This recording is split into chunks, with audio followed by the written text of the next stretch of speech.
जायफल के माध्यम से कोई भी व्यक्ति अदृश्य होने की सिद्धि प्राप्त कर सकता है।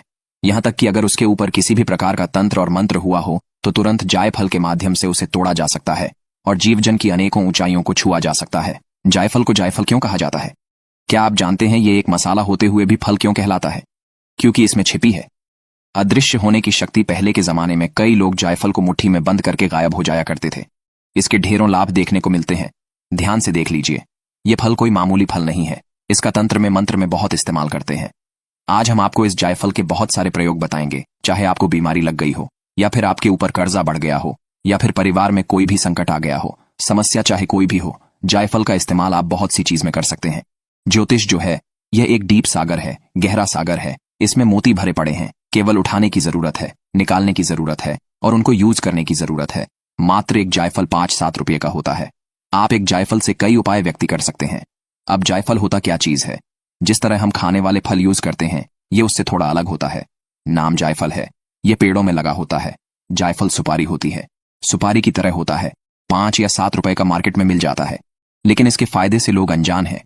ये मान के चले कि पुराने समय में जब भी कोई तांत्रिक क्रिया होती थी या कोई बलि दी जाती थी, कभी बकरे की, कभी किसी की जानवर की हत्या की जाती थी, बलि दी जाती थी। उस समय के बाद इस प्रथा को रोका गया। फिर एक जो नारियल हो, कद्दू हो या पेठा होता है, उसकी बलि दी गई, यानी किसी इंसान की जान बच सके।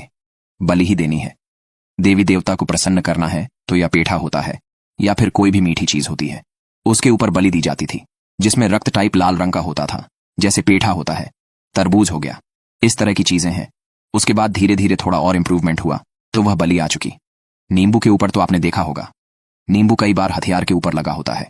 उसको काटने के लिए, बलि के लिए ही उसको तैयार किया जाता है, क्योंकि उसमें नेगेटिविटी भरी होती है। यानी जब किसी को ऊपर से घुमाते हैं, चाकू लगाते हैं, उसके ऊपर तो वह चीज कटती होती है। अंत में आया फिर सबसे विशाल, सबसे प्राचीन, लेकिन यह तब तक नहीं आया जब तक नींबू नहीं गया। नींबू आज भी प्रचलित है। कई तांत्रिक लोग जो सिद्धियां करते हैं या किसी देवी देवता को प्रसन्न करने के लिए बलि ना देकर कि किसी इंसान की या किसी जानवर की, वहां पर वह इस जायफल का प्रयोग करते हैं या नींबू का प्रयोग। तो आप समझ चुके हैं जायफल कितना पावरफुल है।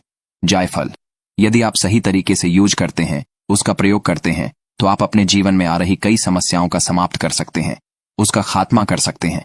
धन के लिए बहुत अच्छा माना जाता है, बुरी चीजों के लिए बहुत अच्छा माना जाता है, यानी बुरी चीजें तो इससे भागती हैं।